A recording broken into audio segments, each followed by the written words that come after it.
Hello and welcome to TGIK, the last TGI Kubernetes in 2017. And I'm going to be exploring Prometheus today.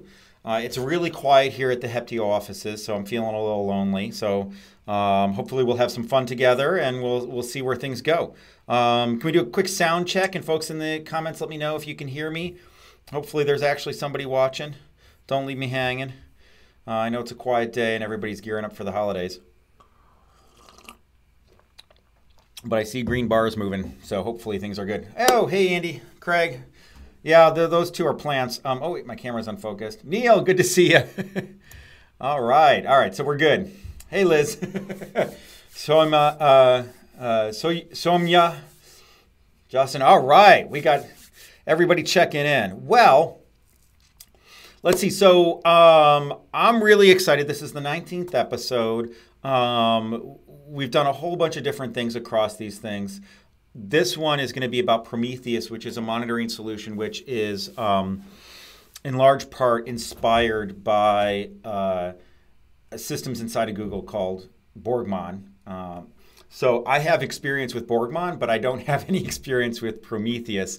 And my Borgmon experience is a little rusty. I haven't probably used it in 3 or 4 years. So that's going to be really interesting.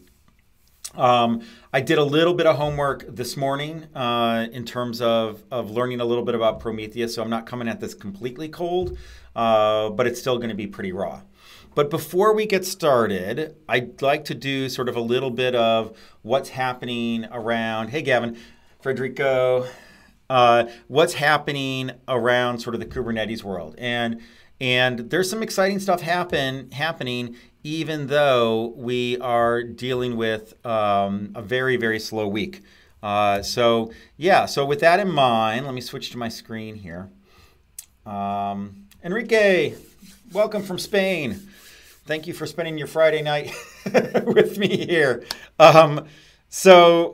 So the first thing that I think is really exciting is that all the videos are up from KubeCon. So this is 179 videos covering all of the various sessions. I did not get a chance to see hardly any sessions, and so I'm really looking forward to finding some of the more interesting sessions that I missed and really being able to watch them and dig in. I want to call out my own personal session here. Wait, where did it go? I had it.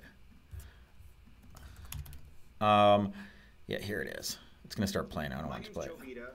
So yeah, so I don't want to listen to myself talk, but you can see, like, here's my own personal talk that I gave at KubeCon. So if you all want to see that, go ahead and I'll include the links in the thing.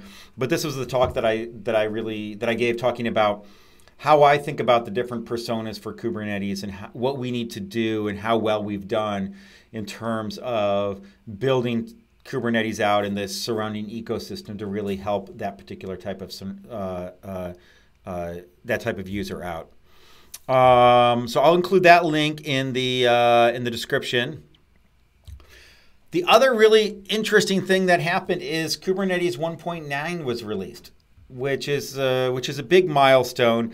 The biggest part of this milestone, and this is something that Kelsey brought up during his keynote at KubeCon, is that 1.9 is really kind of boring. I mean, there's some new stuff going on, but it's not sort of like a lot of headline features. There's not of like, hey, I gotta have that. There's maybe 1 or 2 things that are really interesting that I'll point out.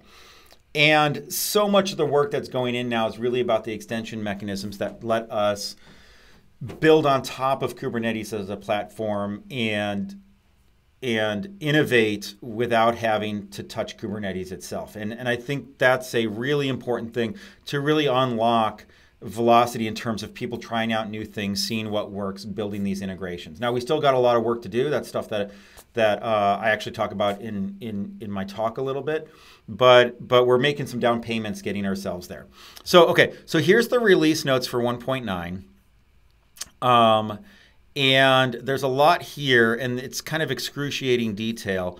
But what we'll do is, let's see. So the first thing Yeah, so Andy says that Client Go 6, which comes from 1.9, adds support for shared informer factories that can all single namespace and can watch a single namespace instead of all. So that's quite useful. Yeah. So there's like a bunch of stuff which will really enable folks to build on top of Kubernetes, and that includes both Client Go, which is version matched right now to the releases, but it also includes core features that are being exposed. All right. So one thing that I do want to call out, there's a big red warning here, is that etcd 3.1 is highly recommended. There's been bug fixes along the way. It's going to be more stable, more scalable. The Andy or Tim, I don't know if Andy, there's some critical issues that you really want to get ahead of, especially if you're running a replicated etcd. Some of your install toolkits or distributions, or however you want to call these things, will automatically upgrade etcd for you.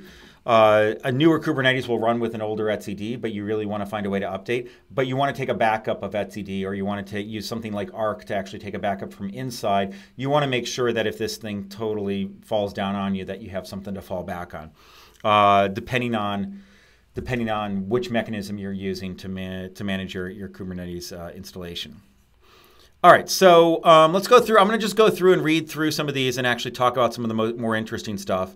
So API machinery, the most interesting thing, and also this was a short release cycle for Kubernetes 1.9, so there wasn't as much stuff packed in this time because of KubeCon and the holidays and everything. I think a lot of stuff ended up missing the deadlines. But I'll call out some of the highlights.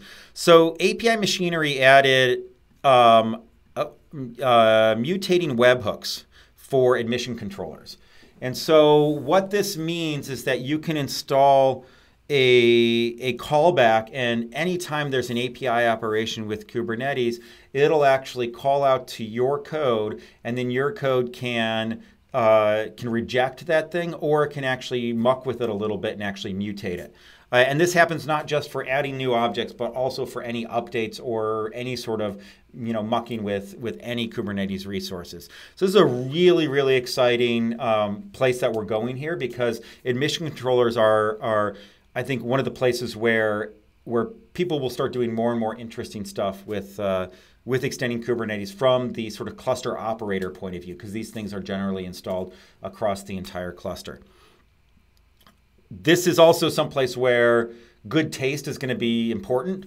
Just because you can do something in one of these mutating webhooks doesn't mean you should. And I think we're still figuring out as a community what makes sense and what doesn't make sense for this type of extensibility. But now you can do this stuff without having to build stuff into Kubernetes, which is really exciting. So SIG-apps, so the core workloads APIs actually has met V1. So this includes daemon set, deployment, replica set, and stateful set. Those things, like, this has been a painful journey. They used to be like extensions / V1 beta 1, and the extensions API group was a little bit of a grab bag, and so now they're in the apps API group, and they've graduated to V1, which is a big milestone, which means that hopefully these things won't have to change anytime soon, which is really good. Let's see, auth. There's stuff with cluster role aggregation. So this means that if you have a set of, you can have a cluster role in RBAC, actually you reference another cluster role, so you can create these composite cluster roles. So that's a really good primitive for managing a lot of security stuff. You can create sort of bundles of roles. Webhook authorizers can now deny requests. So RBAC right now it starts with a default deny, and then each RBAC rule lets you do stuff. If you have multiple RBAC rules, it doesn't matter which order they're applied. But if you have multiple authorizers, you can have authorizers that actually say no, and they actually short circuit and deny that thing. And so that ability to deny means that you can layer on something on top of RBAC. It's a pretty advanced feature, because to install new authorizers means that you have to muck with API server flags. But it's really good to see that coming along. So let's see, AWS, I believe. I don't see it in the release notes, but I think NLB support landed, which is really exciting. Oh yeah, here we go. NLB instead of ELB. So that's an alpha. Support NVMe disks.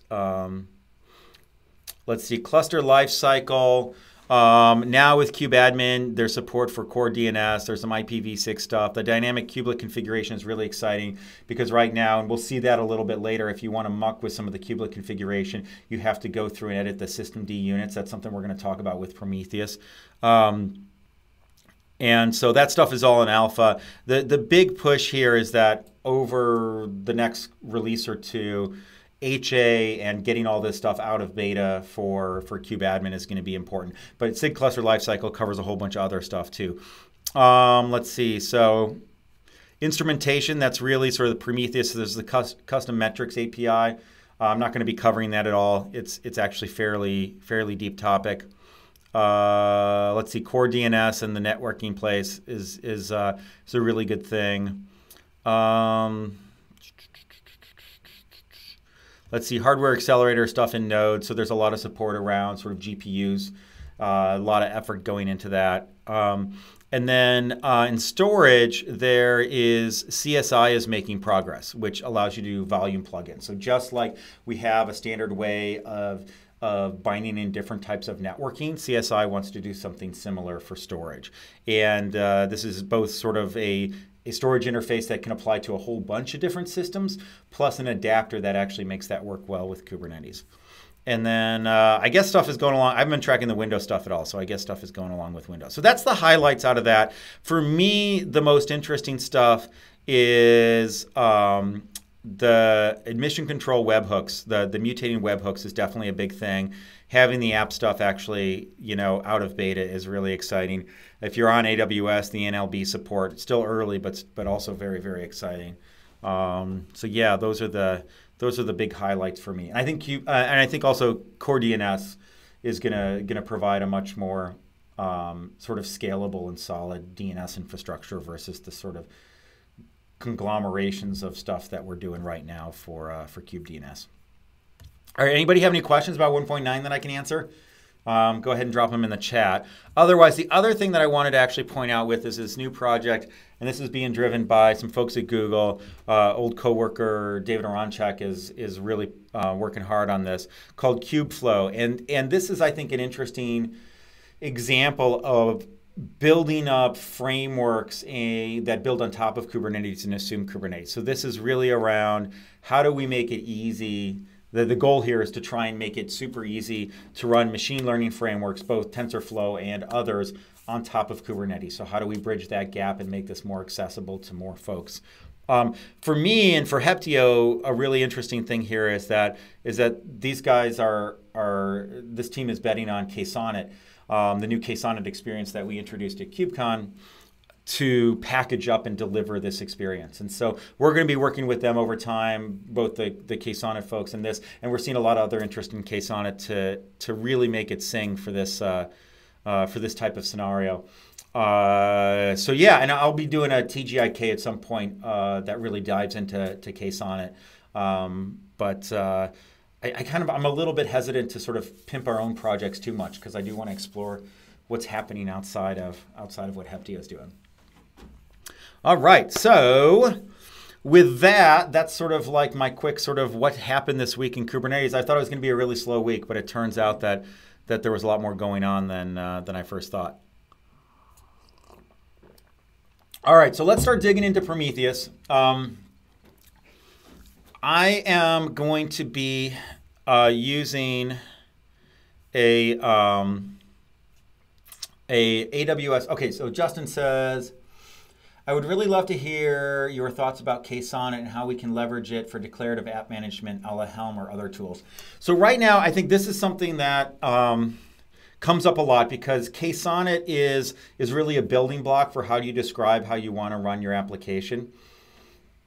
And then the next question is there's describing it and then how do you want to deploy it, right? And if you look at Helm, there's authoring a Helm chart, and then there's the stuff that actually deploys the Helm chart. With Helm, those are fairly intertwined currently. With KSonnet, we really think that there's an opportunity to have a building block for describing with some sort of raw deploy tools, but then that can work with Helm. So the way that I would love to see this evolve would be that KSonnet's a great way to write charts, and Helm's a great way to deploy those charts.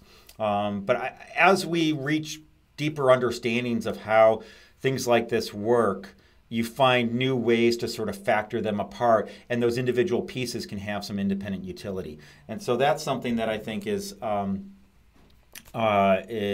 interesting when it comes to.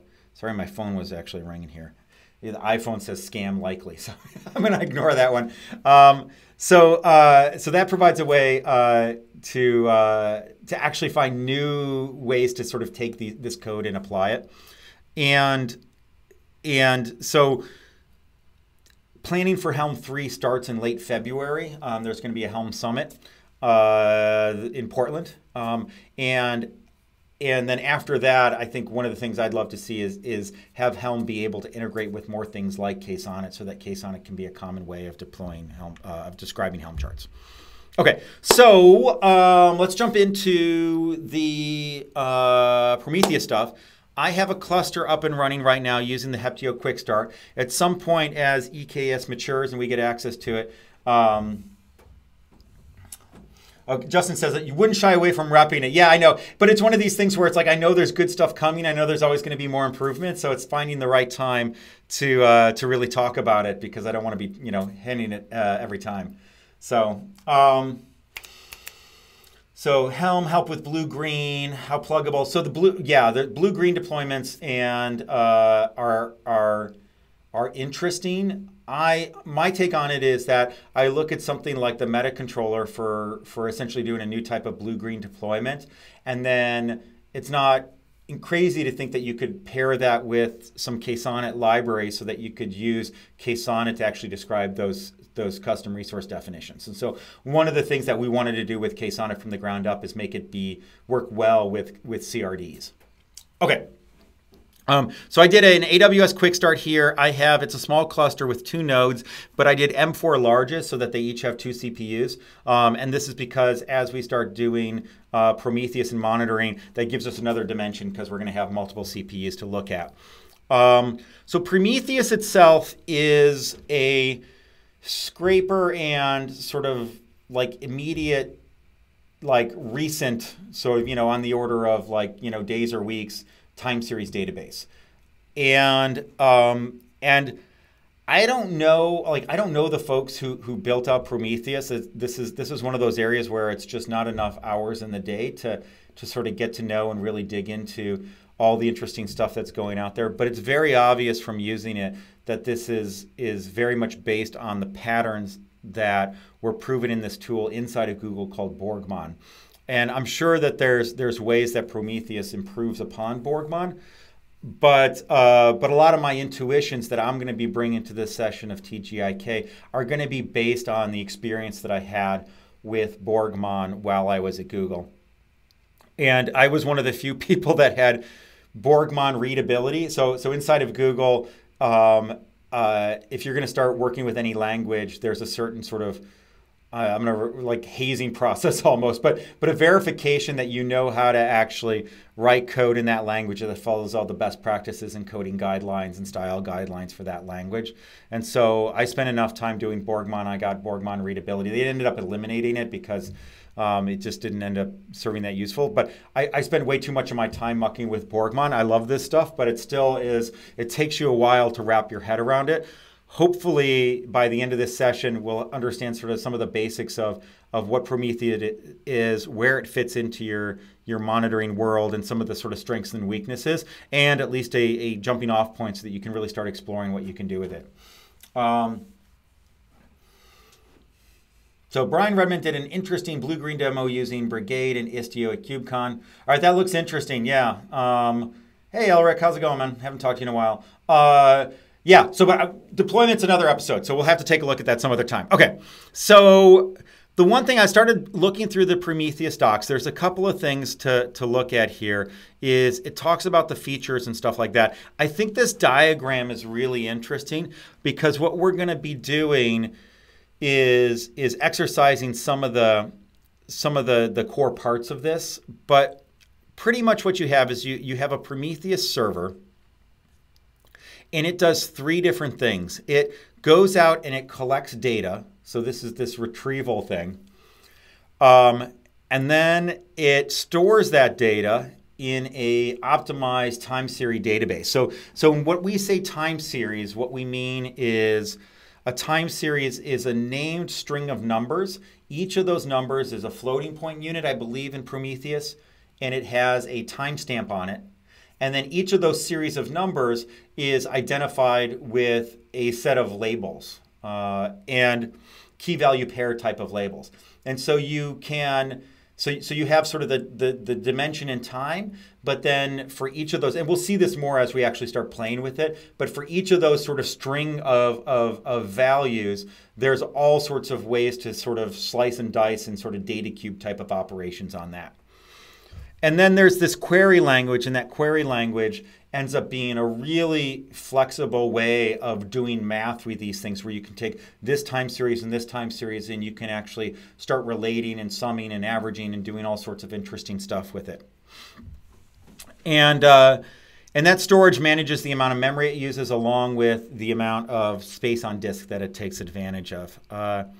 Borgmon, if I remember correctly, just managed things in RAM, and I think Prometheus can actually store more data over time. This is generally not something that you should view as long-term storage. There is this idea that, and I think if you look at the concepts here, no, maybe it's Prometheus storage.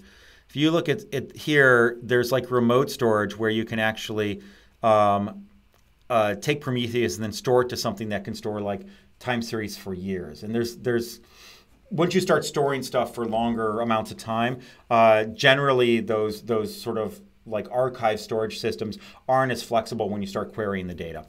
Okay, so but let's go back to this diagram here. So what happens is this retrieval step integrates with certain types of service discovery to discover the types of things that it wants to go out and actually scrape. And then it goes out and it actually talks to those things and says, hey, give me the data that matters, that you matter. And then as part of that retrieval definition, it can go through and add extra labels on top of it. So some of those labels might come from the service discovery system, some of those labels might come from static configuration, and some of those labels might be delivered from the jobs themselves. And then it stores it, and then we'll play around with the query language. Now, along with that, there's this idea of alerts, right? It can actually, as it does its evaluations, it can check to see, you know, if I run this query and it's outside of these bounds, do I want to start raising an alert? There's this thing called an alert manager, which takes care of delivering that in a reliable way. And so that's a separate component from the Prometheus service itself. And then this thing can actually scrape from other Prometheus services, so you can create a tree of these things that can aggregate together, because there are limits to how many targets you can scrape and how many time series you can actually collect. And then this is where the Prometheus service reaches out and grabs stuff. You can also invert that, where you can have this thing called a push gateway, where you can have your jobs pushed to the gateway, it stores it, and then Prometheus scrapes from that. And then generally there's a built-in web UI for Prometheus, which is good for some web ad hoc exploration. But as you start doing dashboards that you want to actually share with other folks, a tool like Grafana really starts to matter there. So this is a really good diagram that actually shows how Prometheus sort of works together. But let's start with, and I meant to try this before we started, but let's try if I do kube control proxy, and then I hit this thing. So this is my cluster, and I'm going to hit the metrics API. All right, so this is what Prometheus reaches out and scrapes. Just to give you an idea. Now, the Kubernetes API server actually outputs a ton of time series. So each of one of these things will become a time series in Prometheus, and it'll actually keep track of every single one of these samples over time. Now, what you'll find is a lot of these things are like 0 or something like that. And when they're 0, like it knows how to compress those things where it actually doesn't actually store a different number. It does some run length encoding and all sorts of delta stuff. So there's all sorts of techniques that it can apply to actually make sure that this stuff gets stored as efficiently as possible.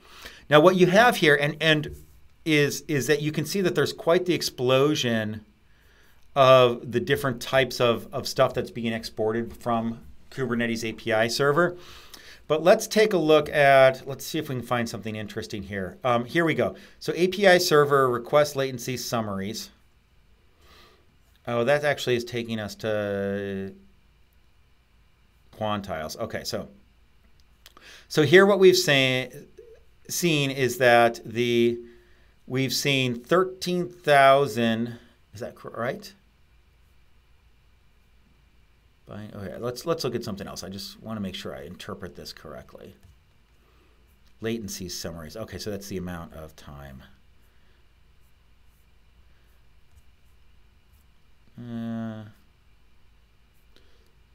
a whole bunch of, there's like, go. All right, here we go. And there can be comments in here. So here what we have is we're exporting the number of Go routines that the API server is actually doing. So here we have, there are 1,500 Go routines in this API server happening concurrently. If I hit a refresh on this, 1535, 1554, 1534. So you can actually see that this actually updates over time. And so Prometheus then goes out and scrapes this and keeps track of this. And you can configure how often it scrapes, every 30 seconds, every 10 seconds, whatever you want to do. And then it'll actually sort of like store that stuff over time. And so you can start exposing this from your programs and then configure a Prometheus instance to go ahead and scrape from it. And that's where this stuff really gets interesting, because you can instrument your workloads, your programs, to actually throw off metrics that make a lot of sense to you. And generally, the way that you want to do is you don't want to do math on these things inside of your program. You want to leave that math to Prometheus. And so let's say that you wanted to look at the number of requests per second that your application is serving. What you could do is actually export something saying I'm serving 0.5 or 10 or 100,000 requests per second as one of these numbers here. But that's not what you want to do, and we'll get into some of the math of why later. What you want to do is you want to actually, every time you get a new request, you want to increment a counter and then just say, how many requests have I seen since I started this program? And then you want to say, what is the total time that I've spent in all of those requests? Or the total time. No, you want to have like, okay, and then how long have I actually sort of like, how long have I been alive? And like, and based on that, you can actually come up with the rate. Or if you wanted to get something like average request latency, what you want to do is you want to have the number of requests and the amount of time that you've actually taken, and then you use Prometheus to do that division. And the reason why you want to use Prometheus is that it helps when you start doing aggregations to actually get a true aggregate versus an average of averages, which really leads you down the wrong path. All right, so this is what Prometheus has to work with, is that it knows how to go out and find stuff and scrape this data and import it. So Prometheus is optimized for doing aggregations. That's really where it really shines. And you can do the aggregations at import time, or you can do the aggregations ad hoc as you're actually generating stuff. So there's a little bit of an idea of creating derived time series from this stuff. And so we'll definitely see there.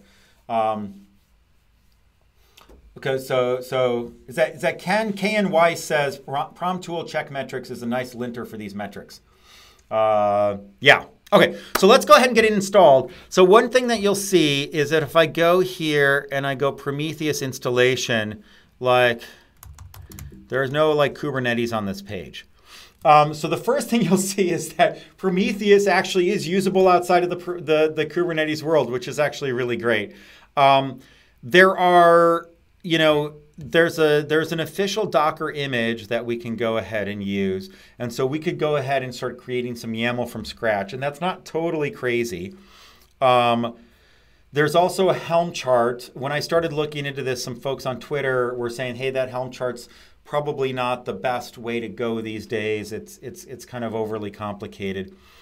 And then there's a Prometheus Operator that the Core OS folks have published, which is really interesting because this helps to, just like with Ingress, you have a bunch of different definitions that you want to merge into one definition. Prometheus might be the same way, where you want to have a bunch of different Prometheus sort of snippets of config that you bring together into one place. And so the Prometheus Operator does that using custom resource definitions for logical sort of segments of the configuration, and then brings those all together for the Prometheus instance. And then it'll actually make it easy to launch and manage the Kubernetes services themselves. So let's go ahead and check out, and then, okay, wait, so that's the Prometheus operator, but you still have to launch and actually manage that. But if you go under contrib kubeprometheus, what this is essentially a bunch of config that uses the Prometheus operator to monitor Kubernetes itself. And so, and this is one of those things that I think is really confusing for folks, is Prometheus can be used both for monitoring Kubernetes, but it also can be used for monitoring the workloads that are running on top of Kubernetes. And so there's that duality there in terms of, well, sometimes it's the cluster administrator that's going to be using Prometheus, but sometimes it's the application developer operator that's going to be using Prometheus also. And then there's the further complication of, do you want to use a single Prometheus for both of these, or do you want to actually run specialized Prometheus instances for specific applications? And depending on your needs, I think there's ways that you can argue either way. If you have a cluster that's generally a single application cluster where you're using the application for just a very specific app, then using a unified Prometheus there, I think, would make sense. If you're doing anything sort of multi-tenant, you want to actually probably use multiple Prometheus instances. And the main reason why is that Prometheus is scraping a lot of data. It's storing a lot of stuff in memory. It's storing stuff on disk. And what happens is, and let me see, this is on the storage page, is that you have retention time. And so after a certain amount of time, Prometheus will start rejecting stuff, right? And the amount of disk space that you need is essentially like this formula here. How long do you want to keep it? Do you want to keep it for a day, a week, 2 months? How often are you actually scraping? How many samples are you ingesting? And then on average, what is the number of bytes per sample that you need to keep? And that is very much dependent on how the compression changes. How noisy is your noisier time series will take more space versus stuff that's easily compressible. And so so based on that, this can take anywhere from a small amount of disk space to a large amount of disk space. And it caches a bunch of stuff in RAM also, which means that there's going to be some scalability limits on what a single instance of Prometheus can do. And if you're doing sort of like a multi-tenant cluster where you want to create some clean lines between the folks operating the cluster and the folks using the cluster, then using a multiple instances of Prometheus is going to be the way to go. And then there's this idea of meta monitoring. Well, maybe you want to use multiple Prometheuses, but you want to actually have who watches the watchers. You might want to have some system that actually helps to make sure that those per application Prometheus instances are up and running. Okay, so that's a little bit confusing. What we're going to do here is I'm going to go through the kubeprometheus stuff, which gets the Prometheus operator installed and actually sets up a bunch of good defaults for monitoring the cluster itself. So we're not going to be looking at workloads here. We're going to be monitoring the cluster. All right, so this is really all you got to do. I mean, you got to clone this thing. So let me go ahead and clone the Prometheus operator repo. Okay. So we'll go ahead and clone that. And I'll start up VS Code here. Oh, wait, what? Oh no, I lost my, oh no. I had a thing. Okay, no, I didn't lose it. Okay. Okay, and I had notes. Okay, so I had a couple of notes that I had. Okay. All right, so I don't need any of that. That's all old stuff. Okay, so here we go, the Prometheus operator. And like I said, if we go into contrib and kubeprometheus, this is where we want to be. Let's view the pretty rendered version of that. And so there's all sorts of goodies here. And so what this is going to do is it's going to set up the operator itself. It's going to set up the Prometheus node exporter. And so what this does, this is a project that integrates with Kubernetes or actually, this is a generic thing. I don't think this is necessarily a Kubernetes thing that actually runs on a node, and it kind of plays the sort of old school monitoring sort of, like, hey, how much disk space do you have? What's your CPU usage? That type of stuff on a per node basis. So it's going to go ahead and export that. There's this thing called Kube State Metrics, which goes through and gets metadata about deployments, replica sets, how many do you have, are they successful or not. We're going to actually deploy a Prometheus and then configure it to monitor the core components of Kubernetes, and then get a dashboard and a set of alerts set up. So this is some really good defaults for making sure that your Kubernetes cluster itself is healthy. And thanks again, Tim, for my mug here. So we have that's some Gandalf level wizard shit right there, if we can get this up and working. All right. And then after you run this thing, it's going to actually create a bunch of services, and it's going to point those services using node ports. So let's go ahead and do this. So this is Kubernetes. No, this is Prometheus Operator, cd contrib, kube Prometheus. There we are. And then it is hack, cluster monitoring, deploy.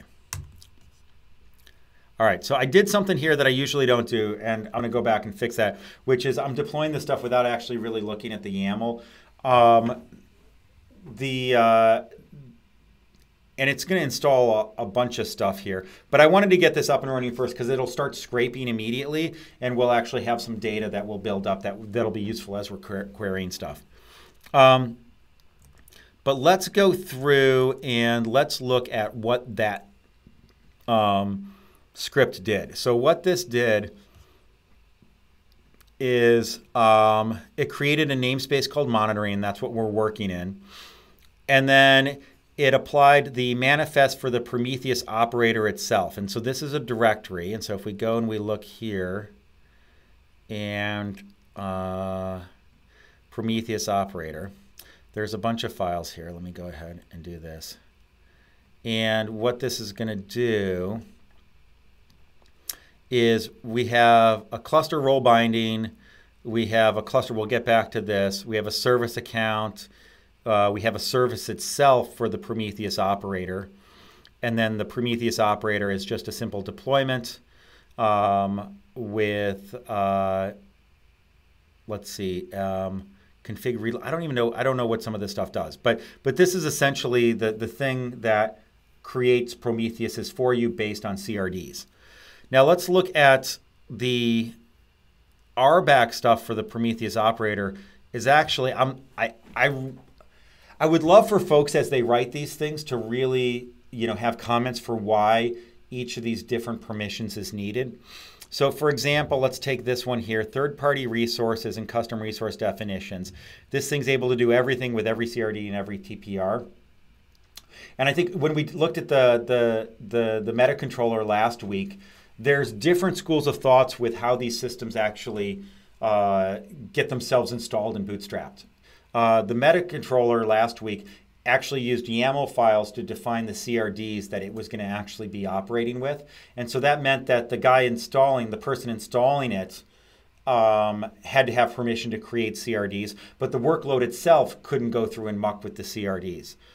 On the other hand, this Prometheus operator, it self-registers the CRDs that it needs. And that has two implications here. The first one here is that it needs these permissions. The second implication is, as you saw the script that we ran, it had to actually deploy that stuff and then wait for those CRDs to be created. So there's a little bit of a chicken and egg thing here. Whereas if instead this stuff was creating the CRDs by executing YAML files, it would be part of the deployment stuff, and you could order it appropriately here without waiting for the workload to come up.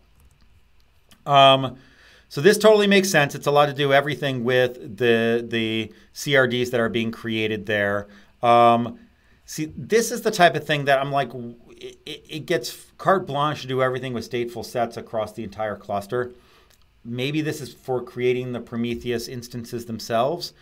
Similarly, it gets carte blanche to do whatever it wants across all secrets across the entire cluster. That to me is a little bit more scary. I'm guessing that there's some passwords that it actually sets up and cross-populates across these things. So there might be some good reasons for doing this, but this is a little bit on the scary side as far as I'm concerned. And so, yeah, that's where I like having some comments there would be nice. It can list and delete pods. It can get, create, and update services and endpoints. I don't know why it needs to update endpoints, but across everything, maybe for installing the Prometheus instances. List and watch nodes, and then list namespaces. And so these are read-only, so that's fine. Okay, so those are the permissions going on with the Prometheus operator. If I look at the deploy thing again, so we're doing that, and then what it's doing is it's waiting for the CRDs to be created. There's 3 different CRDs that this thing uses. And let's see. And then, yeah, so it's waiting for those things to be done. And then it's going through, it's installing the node exporter, the state metric stuff that we talked about, Grafana, and I'm not going to go through all this stuff, but and then it goes through, and here's more weird stuff. Like what I do when I do these directories of YAML files is I'll actually put numbers on them so that they sort when you're globbing. But here it installs everything except the roles and the role bindings for the Prometheus stuff itself, and then it actually does the alert manager. Let's look at the Prometheus Manifest, because this is using the CRDs that the Prometheus operator defines. And so there's a lot of stuff going on here. So there's roles, rules. Okay, so this is interesting. All right, so here's the Prometheus thing itself. What this is saying is that, hey, I want to run Prometheus. I want to have 2 replicas of it, version 2. And let's see, service, and I bet you as part of the Kubernetes operator, there's some description of that schema for the cluster itself. Hey, Ole from Sweden. Is that Ole? Ali? So there's, that's just CRDs in general. Okay, I guess in the design doc is the documentation for this thing. Okay, so there's Prometheus itself. Oh man, like, okay, it'd be really useful if we had, documentation is hosted on CoreOS. Custom configuration. All right, so there's a lot here on the CoreOS site too. I haven't been looking at this. So here's the operator. There's blah, blah, blah. Okay, deployment. That's how you deploy the operator. There's an app. How do you, okay, here's a Prometheus instance itself. Service monitor selector. So, okay, I get it. Okay, so what you need to do is you need to tell Prometheus, let's see. So you need to tell Prometheus which snippets of config it wants to actually go out and scrape. And so what we're saying here is that anything that has Kate's app set on it is something that this thing wants to actually go ahead and scrape. And so if we look here, so this is service monitor is Kate's app. So here we go. So you can actually, so this is essentially so the Prometheus instance goes out, and the operator takes an instant and it pairs it with a bunch of these service monitor objects, which are essentially specifications saying, hey, I want to monitor this service. And this selector here helps you figure out which service monitor objects is this particular instance of Prometheus gonna actually use. Same thing for rules. So here's rules, and so the difference between, so the service monitor is like, what do I want to go out and scrape, right? And then the rules are, how do I want to define alerts and derived time series? So I can take a time series or a set of time series, and after I scrape, I can actually do some math and then take the results and store that back into the time series database and sort of create aggregate rules or derived rules.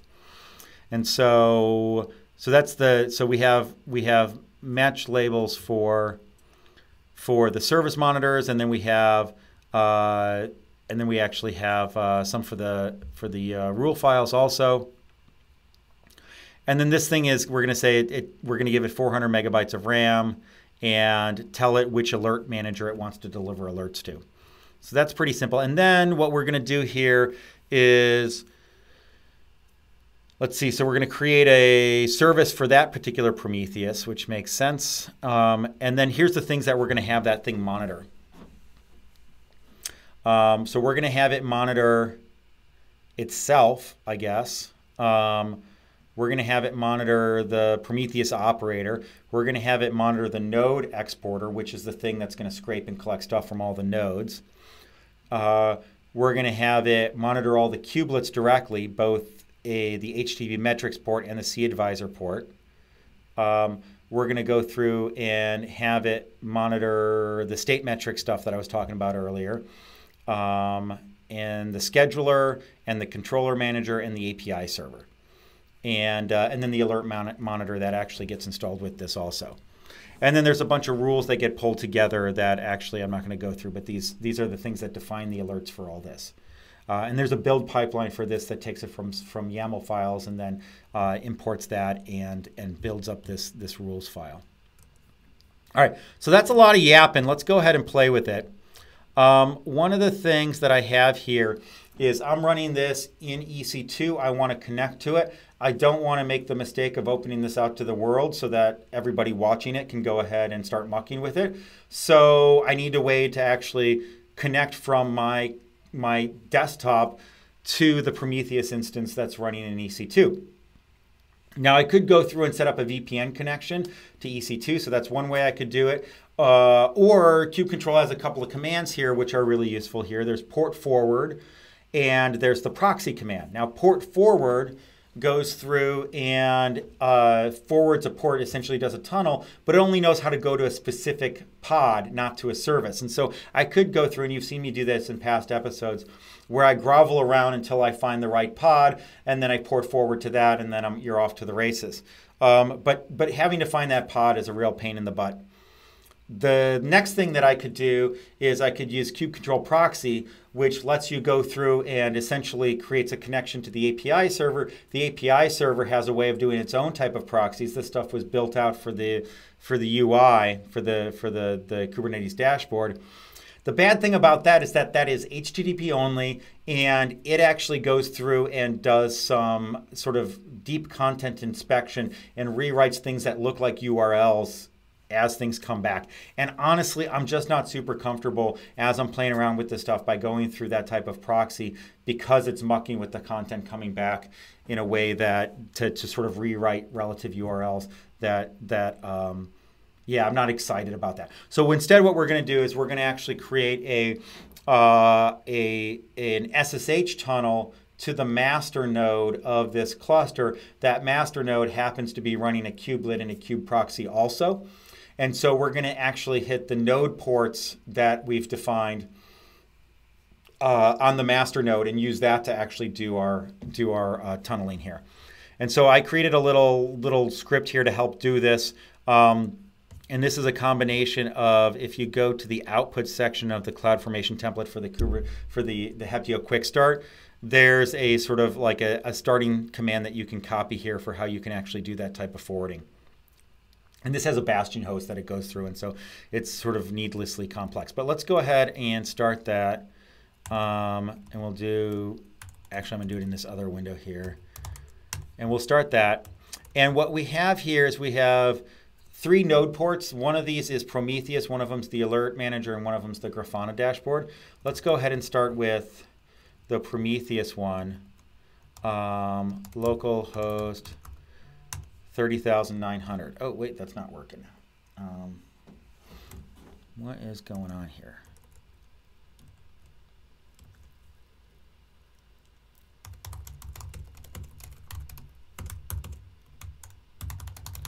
Why is that not working? I totally expect that to work.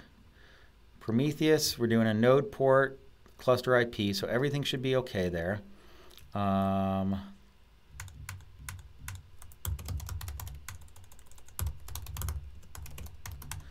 things up and running? Yeah, so we have things up and running. There's Prometheus itself. What did I do? Oh, you know what I did wrong? I didn't update this when I launched. I did it on a previous cluster. So I need to actually copy this particular line here. Apologize for that. We'll go ahead and put that there. And we'll do that. And this, okay, and this logs into the master node. So I can do kube control, get nodes here because we're in the master node, and that's fine. And then I can go ahead and we're off to the races. So this is the Prometheus UI. It's nothing to write home about, but it's totally functional. And what we can do here is that you can, like in the status here, you can look at like the command line flags that were passed to this thing or the configuration files. Now these configuration files, you don't write these by hand, you write little snippets of the things that you want to scrape and the rule files that you want to use, and then you leave it to the Prometheus operator to actually bring all that stuff together in a dynamic way. And then the rules, these are the rules that I was talking about, and they come from different files, but you can do things like these are all alerts, but let's look for a derived one. Record. Okay, so here we can go. Let's see. What's when the CPU? Here we go. Okay, so this one is node rule. So we can look at what is the amount of CPU that each of my nodes is using. And so this actually takes this expression here, and we'll get into we'll start dissecting some of these expression languages. This is the Prometheus query language, but it creates a new time series that's based on other time series and then saves that. So we can go ahead and look at that. That's the amount of CPU being used by each of my nodes, and then I can go ahead and graph that over time. And so we already have data coming in and everything's working pretty well on a per node basis here. Okay, so that's up and running. So now we can also look at what are the targets? What is the things that that Prometheus is reaching out and scraping? And one of the things you'll notice is that some of the kubelet targets aren't working. We're getting some errors there. And then also, I said we were going to try and scrape the scheduler and the controller manager for Kubernetes. Those aren't in this list either. And it turns out that the quick start is a kubeadmin based stuff, and kubeadmin has some lockdown defaults. That means that some of the stuff that Prometheus wants to scrape is not available. So let me show you how we can actually modify a kubeadmin cluster so we can get to this stuff. So if I go through and we go into contrib, kube Prometheus Docks, kubeadmin, it goes into this. Now you can change this when you launch the cluster, but I'm going to actually change it after the fact and go through and fix things up. And so I'm going to go where I am on my master node here, and I'm going to change myself to be root, go to etc Kubernetes, and so currently with kubeadmin, it actually uses this thing called static pods to actually run the main control plane components, the API server, the controller manager, and the scheduler, and etcd. And so we don't modify those jobs through Kubernetes, but instead by editing some files on disk. And so I'm going to go through and we're going to modify the controller manager. And the problem is that the controller manager by default only listens on localhost, but Prometheus is running other places in the cluster and wants to be able to talk to the controller manager directly to get those metrics. So we're going to just change that to 0.0.0.0 says listen on all interfaces, and we'll save that. Now, as soon as I save that, the kubelet notices that, or it'll check on a polling, it'll notice that that file has changed, and it'll actually relaunch the controller manager with those new flags. Kube scheduler. I'm going to do the same thing for the scheduler here. Oh, darn it, I don't.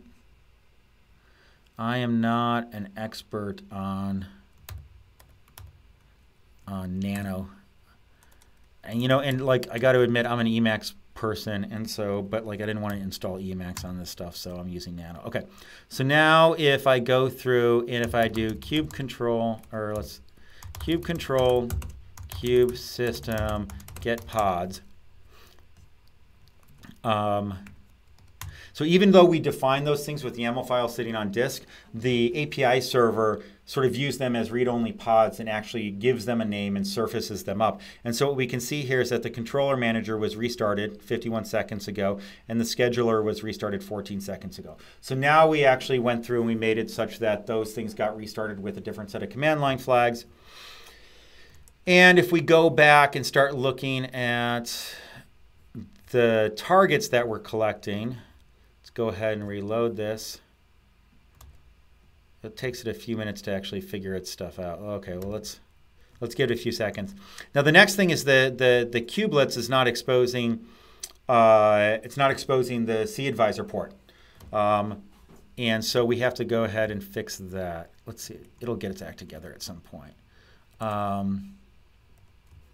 And so what you need to do is you need to actually sort of like remove this thing in the systemd files for the kubelet and set cAdvisor port to 0. And we want to do that across all of our nodes in our cluster. And so I'm going to show you some bash magic that I derived this morning.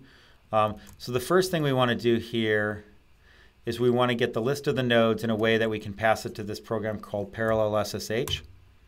And so I use kube control get nodes, and I'm using JSON path to actually create this string where essentially I say for each node, I want to give it a -h and then Ubuntu @ So and then what I'm going to do is I'm going to take that and I'm going to store that into an environment variable. So if I do echo nodes, you see that we have that stuff. And then what I want to do is I want to do this. I don't need the user thing on that. I want to do this, and I'll show you how this works. Sudo apt get install psh. I have to install Parallelize. Okay, so if I do that, then I can go through and I can actually execute commands across my entire cluster all at once. And we're going to do that thing that actually goes through and restarts the kubelet on each of these things with the cAdvisor stuff set up. So if we do that and we give it a few seconds to actually catch up with its scraping, what we should see, okay, I'm really upset that this thing is not scraping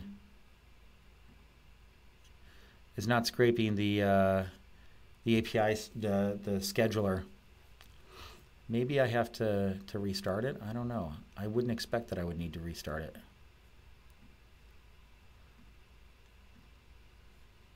Oh, but the kubelet's now all healthy now. But why aren't we seeing the API server? All right, let's hit it with the hammer.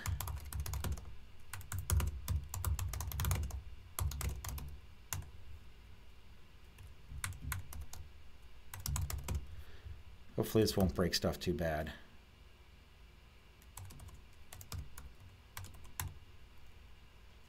Oh. Delete pod.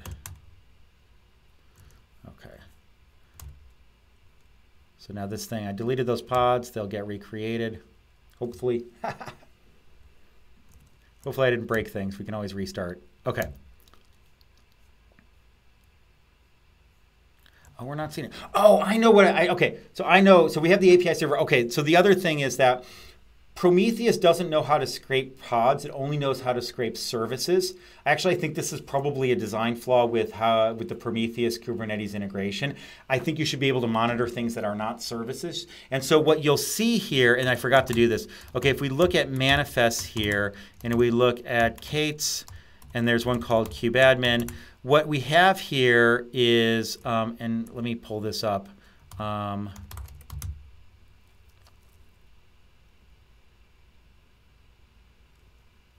Where is it? No, this is in, okay, sorry. So let me pull this up. Oh yeah, I'm looking way too deep and across a bunch of stuff. So I look at Manifest, Kate's, Kubeadmin. What it does is we actually need to create a service that points at the scheduler and a service that points at the controller manager. And the only reason we need to do these services is so that we can actually find the right ports to be able to scrape them. And we don't want to actually set a cluster IP to that. So this is type equals cluster IP and then cluster IP none. That's a little bit wacky. But essentially what we want to do is we want to create a service so that we can name these things. And Prometheus knows how to actually talk to services even without cluster IPs. It actually goes through and looks at the endpoints directly. And so let's go ahead and create those. So now if I do cube control apply -f dot, that'll deploy both of those. And now if I reload this thing, now we see the controller manager is being scraped and the scheduler is at least found, and it'll start scraping it. Okay. We got data. We're scraping stuff. We got a lot of stuff coming in from Kubernetes itself. Let's actually start playing around with what the data model looks like for Prometheus. So what we have here is, let's look at node CPU. So this is something that was exported by that node exporter. So this is not a Kubernetes specific thing. But what I want to do is I want to say, show me all of the node CPU time series. And you can see this is coming from the node exporter job. And then along with each of these different time series, there's a whole bunch of other data. Which CPU does it apply to? Because we have CPU 0 and CPU 1. Justin says, I think the role pod for the Kubernetes SD config should give you pod scraping. I think it's just default service monitor configured. Yes. In the role pod. Yeah, okay, so let's so Justin's talking about that. So let me show you where this is in the Kubernetes in the Prometheus documentation. If we look at configuration here, this documents, and like this is really good documentation. I wish that the Kubernetes YAML documentation were so good. If we look at the Kubernetes SD config here, it knows how to scrape nodes, services, and pods. So you can specify specific pods that you want this to be able to scrape. But what you can't do is you can't actually specify a pod selector. So ideally what I'd want to do is actually specify a label selector, use that to specify all the pods, and not have to define a bogus service to talk about a group of pods. The other reason why is that if you have probes, like readiness probes, on your job, then they won't be part of the endpoints collection. And my guess is that when you're not ready, Prometheus won't be scraping you. And you probably want Prometheus to scrape pods whether they're ready or not. And Justin says, this is where the rules would be in the service monitor. Yeah, I guess maybe this is something that the controller could actually do, is actually rewrite this stuff and actually like explicitly talk to pods. So I guess there's a question of like, do you put this stuff in the Prometheus operator, or do you put it in Prometheus directly? But these are labels that are actually, every time you do a scrape, it actually, these are sort of labels that that get imbued by the service discovery mechanisms. Yeah, and so those available meta labels allow you to assert equality for the job match rule. I think I understand what you're saying there, Justin. But okay. So anyway, so this is the documentation for how you configure that service discovery stuff in Prometheus. And you could run something on Prometheus and have it actually, say, monitoring stuff that's off cluster too, by going ahead and using some of the other ways to go ahead and find stuff. The other types of service discovery types of stuff. So that's kind of interesting too. Okay, so here we have a whole bunch of time series for, and what you'll see is this is totally denormalized, or totally normalized. Denormalized. Okay, but anyway, so we have a bunch of time series, and each of these things has a unique set of labels for each of the time series, right? And so the main things that we're actually differing on here is we have the CPU, whether it's CPU 0 or 1. We have the instance that it's applying to, because remember we have 3 instances, 3 nodes in our cluster. The classification of the CPUs, this is CPU usage over time. Like how much CPU is this used over time? These are all monotonically increasing counters. Every time it does a little bit more CPU, it actually returns this. And then let's see, and then we have the namespace that we're actually hitting this thing on, but that doesn't vary. The node, this is the node, the pod, this is the pod for the node exporter, but that happens to actually line up with the pod itself, but there's a different pod per node. And then the service is going to be the same across all these things. So what you can do, there's some interesting stuff. Let's start looking at the query language a little bit, is I can say, show me all the samples that I have over the last 5 minutes. And what this does is it tells you, I got this sample at this time, this sample at this time, and I think this is probably like milliseconds since epoch as a float.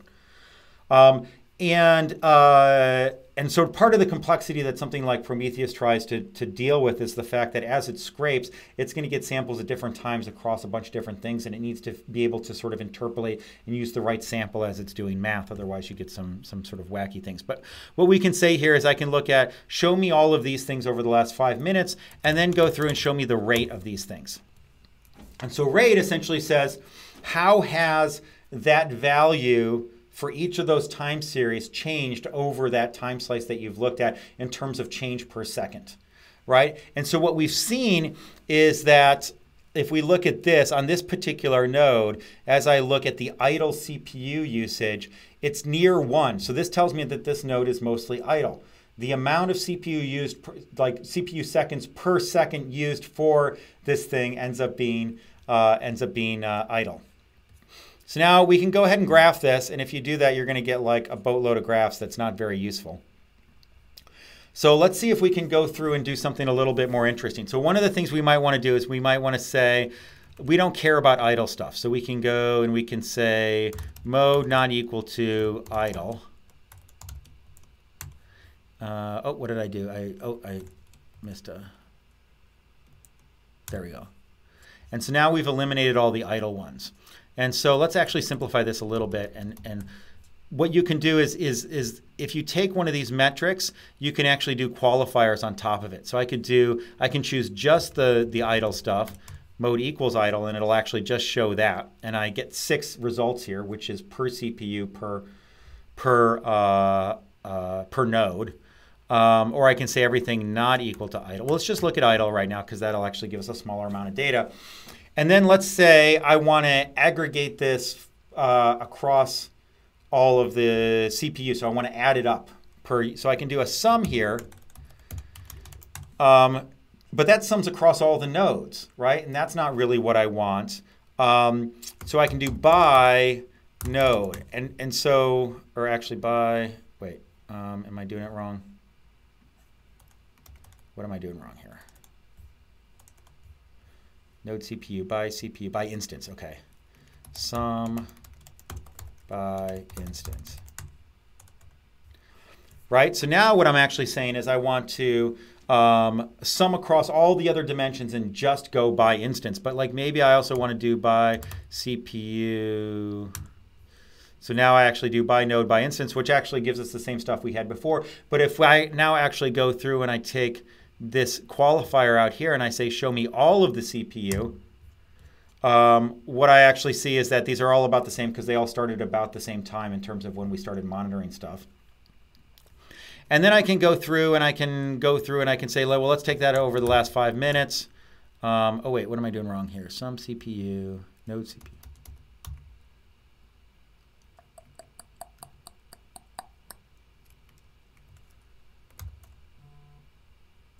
And then I can do a rate on that. Okay, so. And now what we can see is that as far as we've seen, and there's probably some sampling error here, we actually we're using pretty much all the CPUs accounted for in one category or another. So that's pretty interesting. So now I can go through and I can graph that over time. And you can see, but now let's actually do it. We want to do by CPU, by, and let's actually, now you can go through and like, I have So let's see, node CPU. I forget the metrics, but we wanted to do it based on mode. Okay, that's the type of CPU that we're using here. So I can do some.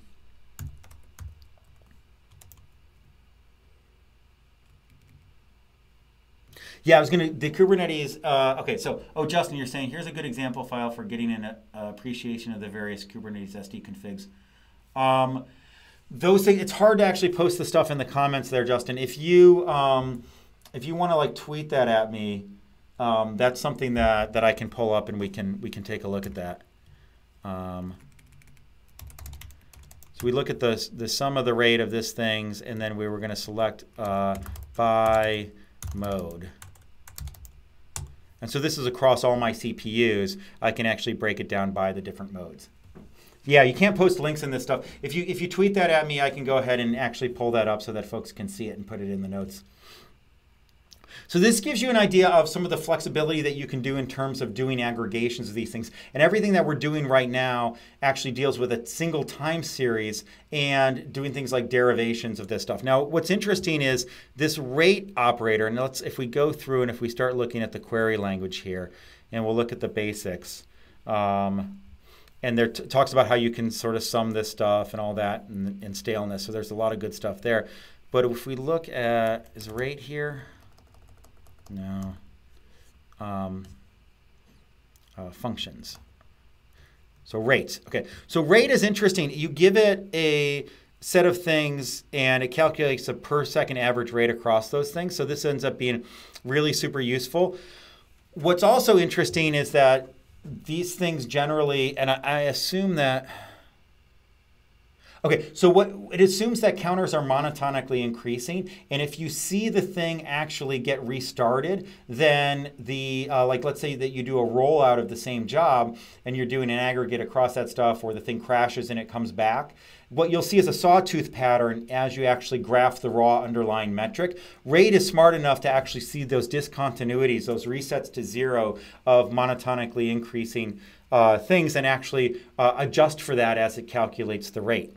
So if I were to, let's see if we can actually sort of make that happen. We'll do HTTP request total. This will give us a lot of stuff. And we'll do, see, job equals cube scheduler. Oh, I have to put this in quotes. So here's all the different, okay. Actually, job equals API server. Maybe that's it.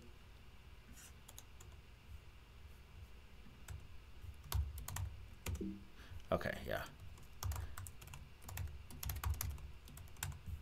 All right, so what we see here is that we have 140, so that can't be right. There's got to be more than that. Let's see. So let's see if Justin sent it to me. No, I don't see it.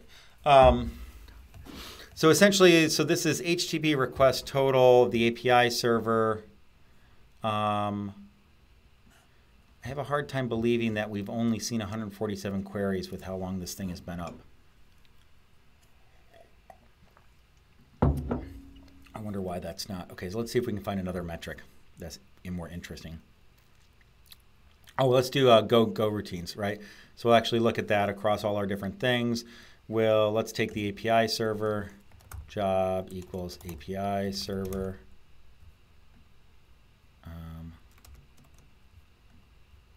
Look at that. And here's the number of Go routines in our API server that we've seen. Oh, wait, that's not a monotonically increasing thing. So let's go through. We'll do Go GC duration seconds, right? Oh, this is a good one. Okay.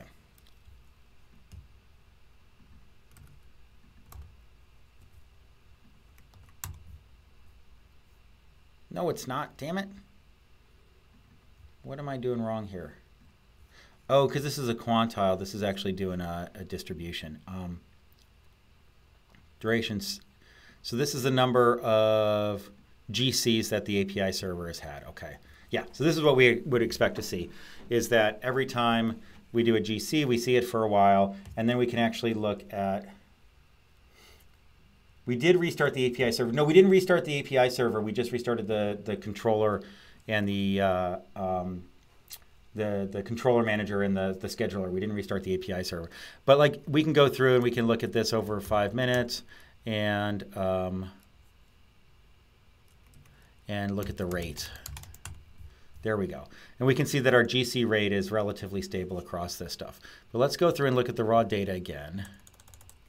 And we can see that it's relatively monotonically increasing. Now if I go in here and let's see, and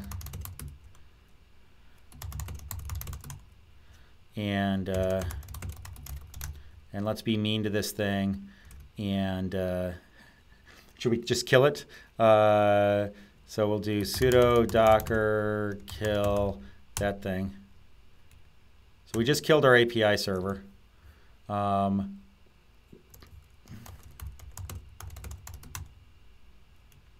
right, it's been restarted now again. So we killed it and restarted it, but what happens is this you know, GC seconds count, duration count, the number of GCs that we've seen will reset to 0. And if we refresh this graph after it scrapes, it'll probably take it about a minute to scrape, we'll see this thing actually reset back down to 0 because the number of GCs. So yeah, so okay, oh wow, the graph wasn't actually rooted at 0. So now you can see that it's now showing us a data point here. So over time, this will actually start climbing up again. But what you'll find is that if we do a rate across that thing, I guess we see some rates when we, maybe this is a rate because of the discontinuity, or maybe there's a rate when the thing starts. But generally, rate should be aware of the fact that that monotonically increasing counter actually resets. Okay, so that's kind of fun. So that's that. So everything we've been looking at so far actually takes advantage of a single metric. Things really start to get interesting when you start looking at multiple metrics and you can start doing math across them. And so if we go back to the console here, let's see if we can find a good metric here to actually go through and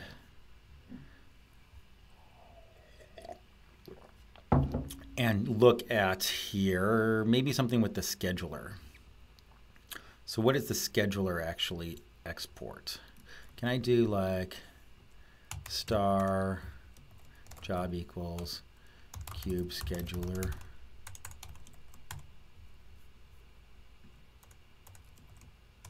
There we go. Okay, so here's all the metrics that the scheduler actually exports.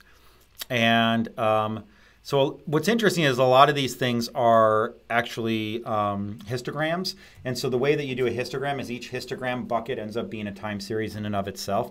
And Prometheus has some ways of actually displaying and managing that. But let's see if we can find something that's actually more simple than a histogram.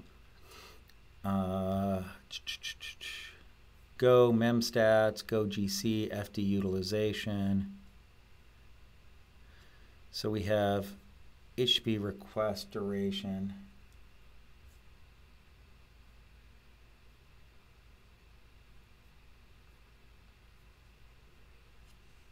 Well, let's look at the request duration,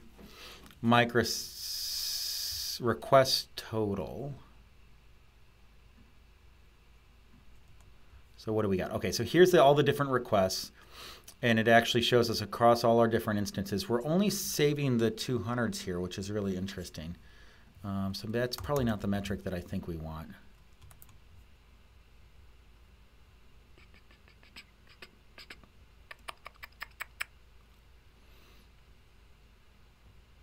Let's see, what does that get us? Job equals API server.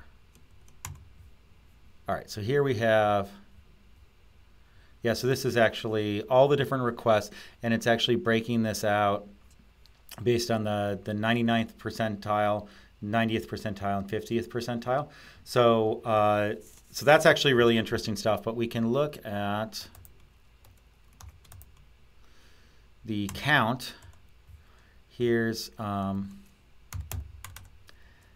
So the count is the number of requests that we've seen, and then you can look at the sum, which is the total duration across all the different things that have the total duration of across all the handles all the HTTP calls that have been received across all these things. And so what you can do is you can do HTTP request duration. So you want to do we want to look at what is the average latency across all HTTP calls for all of our systems that we're looking at. So we can do that divided by HTTP request duration microseconds. I think that's the one. We can do space there, I think, and then we'll get the complete maybe.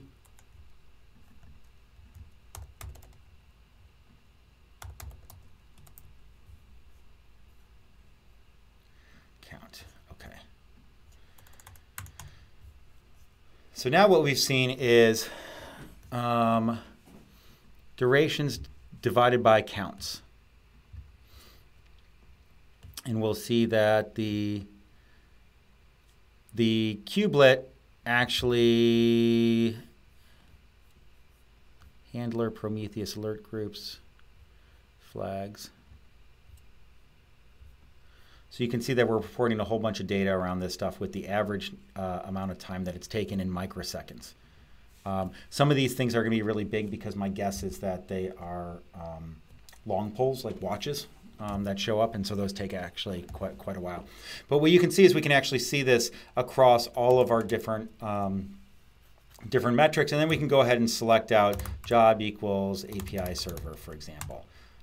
Oh, that doesn't work. Could not parse for me. Oh, I have to quote the. No. Why doesn't that work? I would expect that the query language, I can actually take the derived thing and then go ahead and apply a qualifier to it. But maybe I can't actually do that.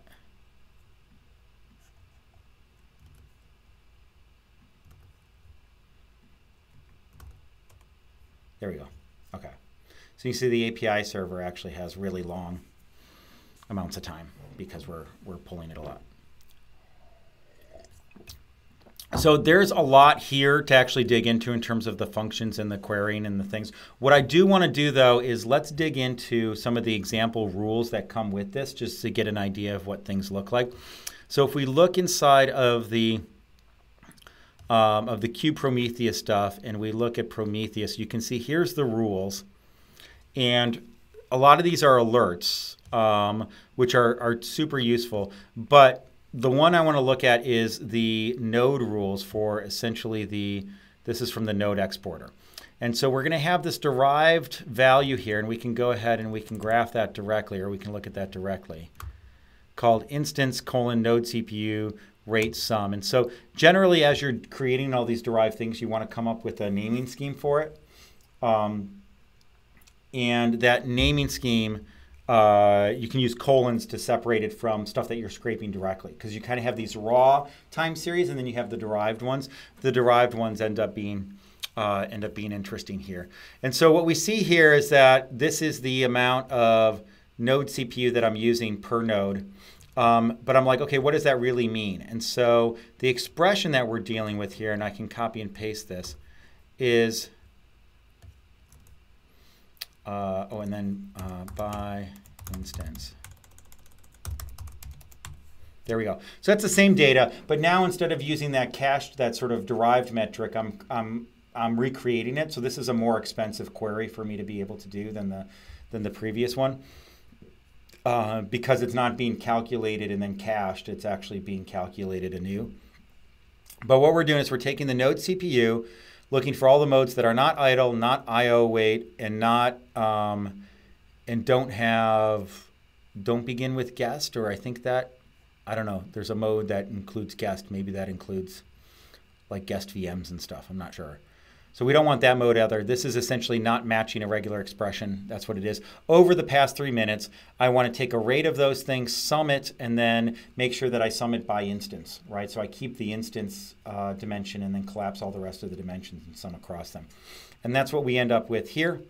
And this is the total amount of CPU per node. But if I have different size nodes, this doesn't actually account for that. Because if I have 2 CPUs, this could actually go up to 2. So this is the amount of CPU usage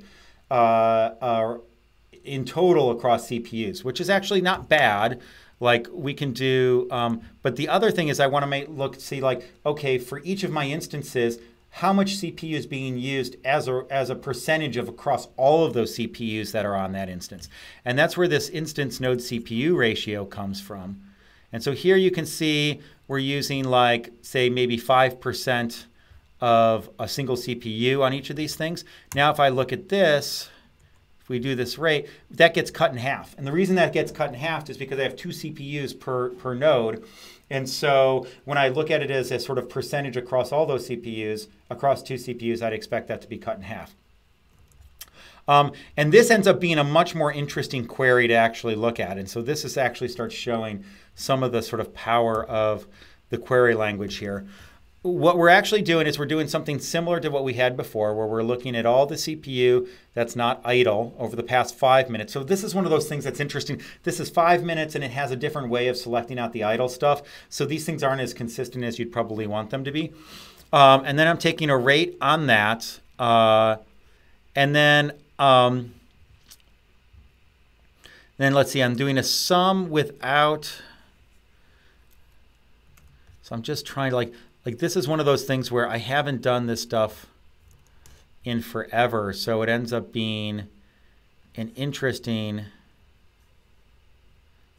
query. So trying to remember what all this stuff does. So the sum, what it says is I want to divide by instance, and then when you have two time series, there's a question of how do you actually select which time series to match up with other time series when you're actually doing that math. And so this starts borrowing things like when you're doing joins from like SQL types of stuff, but it's really sort of a whole nother way of thinking about doing math across different time series. I don't think we have time to really dig into this, and I'm not super expert on that, but I just want to give you an idea of some of the stuff that really matters here. Oh, and I want to really go through an example of, let's see.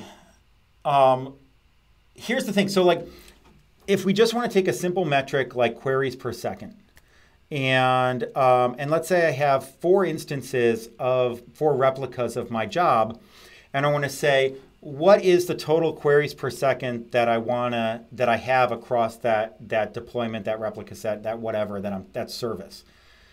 A naive way to do this is that I get the queries per second per each instance, and then I average those. And so now I end up taking an average of averages. If everything is under equal load and all things are sort of statistically equal, that works okay, and that actually gets you pretty close. But let's imagine that somehow your load balancer is screwed up, or something is new and still spinning up, and you have one of your instances out of the 4 actually has a ton of load. It's getting, actually, no, okay, I screwed up my example. Instead of looking at queries per second, yeah, because you want to add, if I want to look at average latency, I'm sorry, so excuse me. So I want to look at average latency across all of these things, right? And so if I take an average of my average latencies, that's an average of averages, that can lead you astray. If one of my nodes, let's say, is getting like, say, 1,000 requests per second, and the rest of them are getting 10 requests per second, I want to take into account that weighting of how much traffic is that thing getting when I'm doing my math for actually looking at my latencies, right? And so there's 2 ways you could do that, is that you could take those averages, and then when you do the aggregation of the averages, you could weight them based on the amount of traffic, the requests per second that each of your individual ones is actually seeing. That can work, but it's difficult to express that. what you instead want to do is you want to actually look at the sum of the total, number of requests and then the sum of the total amount of time spent in all those requests. You then do that division, and now you're looking at all the data, and it ends up not being skewed if one of your instances is actually getting a lot of traffic and the other instances aren't. Hopefully that makes sense. And so that's one of those things where by capturing the raw data with things like Prometheus, you can really get ahead and get at that stuff. Okay, so let's see. So we're about an hour and a half in. The one thing I did want to find a way to dig into is Justin here, who's been helping out on the chat, went through and submitted a pull request to my example application, the Kubernetes up and running demo, to create simple metrics there. And I think it's worthwhile looking at what it looks like inside of a program, and here it's Go, to start exporting metrics. I don't think we have time today to actually set up Prometheus to scrape these things, but I think looking at the definitions here of the where'd it go? Of the manifests here, you can get some examples of how we're scraping stuff directly, right? You can just sort of point this thing at an endpoint. Point this thing at a service, and actually it'll go off and scrape it. So hopefully y'all can figure that out. And then you can start your own Prometheus if you want using the Prometheus operator. So I think that makes a ton of sense. But I do want to look at the code that that Justin wrote, because I think it's really interesting and it shows how easy it is to start instrumenting this stuff. So what we ended up doing is he added a new handler to my router, and he's using the Prometheus library, the Prometheus Golang client, to be able to do this. And essentially what you do is inside your program, you say, hey, I want to start publishing more time series. And then as events happen, you go ahead and you tell that library, it collects that stuff, and then it actually serves out that metrics endpoint that we have here. And then the other thing that Justin paired it with was this middleware thing called HTTP Snoop, which tries to do its best to collect metrics about Go handlers across all sorts of sort of wacky detached situations and stuff like that. And what you can see here is that he says, okay, I want to create a new histogram vector where I'm looking at request duration seconds. How long did each of these things take? Now, along with that, you also get the count, the number of things that you've actually seen. And so you can, when you do this, you can both get like the request per second along with the average latency, because you can look at the sum total, along with the distribution, so you can actually start doing things like flame graphs and stuff like that. And then what we do is every time we run this thing, we go through and we capture metrics using the HTTP Snoop, and then we go ahead and we deliver those to the Prometheus client, and we're saying, well, the things that we're actually storing, the extra dimensions and labels that we're adding here is the method, get, put, post, that type of thing, the route that we're seeing, and then the end status code. And so you pull all those things together, and that creates a sample, and then the Prometheus library aggregates those samples into histogram buckets and then delivers those when the Prometheus server reaches out and starts scraping it. And so you can see how easy it is to actually start putting this stuff in there, and this is done in a relatively generic way. Now, a couple of things you want to keep in mind as you do this. By doing something like looking at, like including the URL path in here, you may end up exploding the number of time series that you're recording. So the biggest thing you want to keep track of here is the cardinality in terms of the number. And by cardinality, I mean like the explosion of different time series that you're keeping track of here. And so what would be not uncommon here is that instead of taking the URL path, maybe you can break this down by component, by some sort of like, something that's tractable, where like you're going to maybe have, 10, 20, a bounded number of these things versus typically with something like the URL path, you could have an unbounded set of URL paths that people could be hitting on your web server. And it actually opens you up to a denial of service attack, because if you're storing metrics here, like with the URL path, and then somebody starts hitting you and with a ton of unique URL paths, that'll actually explode the number of time series metrics that you're recording. And similarly, that'll impact how much data you can store. And you might run out of disk space and actually start losing data sooner rather than later.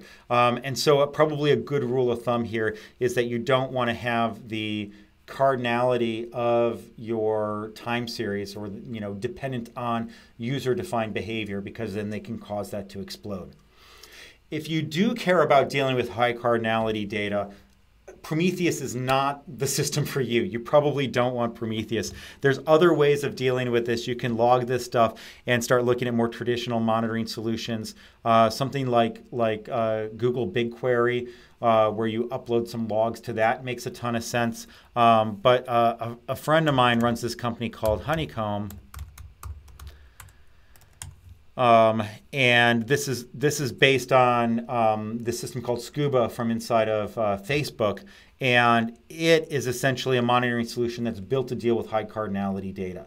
So if you want to record stuff on a per customer basis, if you want to record stuff on a per URL path basis, then something like Honeycomb is probably a better solution. This is a service that those folks offer.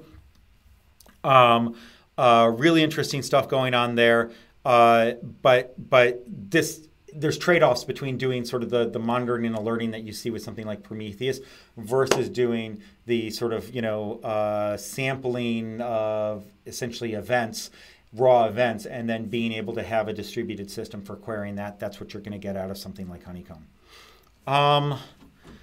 So yeah, I think I'm going to stop there. I think the next interesting thing, like we didn't get a chance to look at Grafana. We didn't get a chance to look at alerts or the alert manager. Let's actually go through and let's just do a quick tour, because I actually haven't played with this stuff in depth yet.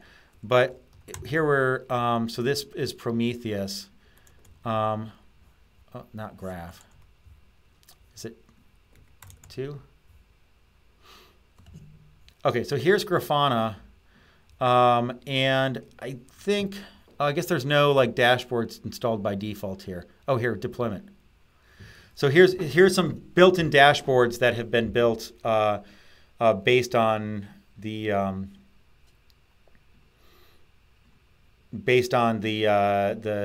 Cube Prometheus stuff. All sorts of interesting stuff. So we can look at nodes. Okay, yeah, and so we can start seeing like, okay, here's the different CPU usage across my entire fleet. Here it is, the different load averages. These things are across all nodes. Or no, this is on just one node. I can look at another node. I can look at this. So I can look at per node. So you can get dashboards here. This is not aggregating across nodes, which is interesting. I can look at cluster status. So this is a good one. Like, look, everything's up. No alerts are firing. My pod utilization. So there's a lot of really good stuff that gives you an idea. So once you add all these primitives together, this is what you really get. The exciting thing in my here's like planning, like how much idle CPU do I have, total system load. This is across all nodes. Total disk space usage. So you can start looking at this stuff across all nodes. At Google, a lot of times what you would do is you would plot both sort of the average across it, and then on the same thing you would plot like maybe your top 5 nodes in terms of disk usage, in terms of CPU. So you could start actually detecting whether some things were actually outliers on this stuff. Or as you do the aggregation, there's functions inside of Prometheus so that you can start looking at histograms across your aggregations. And so you can say, show me, if I'm monitoring 100 nodes, show me the nodes with the what is my 99th percentile usage of disk space or something like that across my nodes. Those are the type of things that you can start looking at with Prometheus also. So disk I/O. So yeah, so there's a bunch of really good, useful dashboards here that you can start digging into. Control plane status, controller managers, all that stuff. So this is all really useful stuff. Okay, so API server request latency. So this is looking at it across the types of things that we're actually looking at here. And this is over the last 6 hours. You can say, well, let's look over the last 30 minutes. Now we actually see the latency. And what you'll see here is that if you have like a set of slow stuff, because these things actually have sliding windows that they're looking at, you'll see these sort of soft ramps up and down as those things both age in and out of your sliding window. So yeah, so a lot of interesting stuff there. And then, so that's how you can use Grafana on top of Prometheus. And then there's the alert manager here where you can actually look at the different alerts. I haven't played with this stuff at all. And then you can silence it. So if alert's going off and you're like, yeah, I know about it, you can do that. And then some of this is, you can look at the active alerts. My guess is, when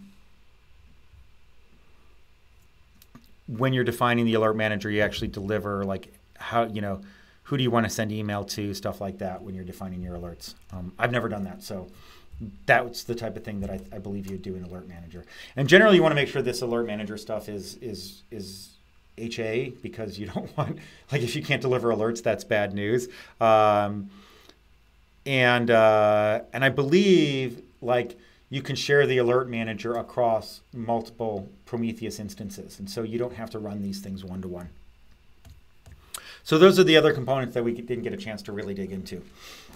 All right, so I'm pretty much out of time. Do folks have any other questions about this stuff? Any other stuff that you want me to sort of opine on? Like I said, I'm not the expert here, but I have some intuitions based on my time at Google. I'd love to answer any last questions that folks might have. And then Justin here also, I'm sure, has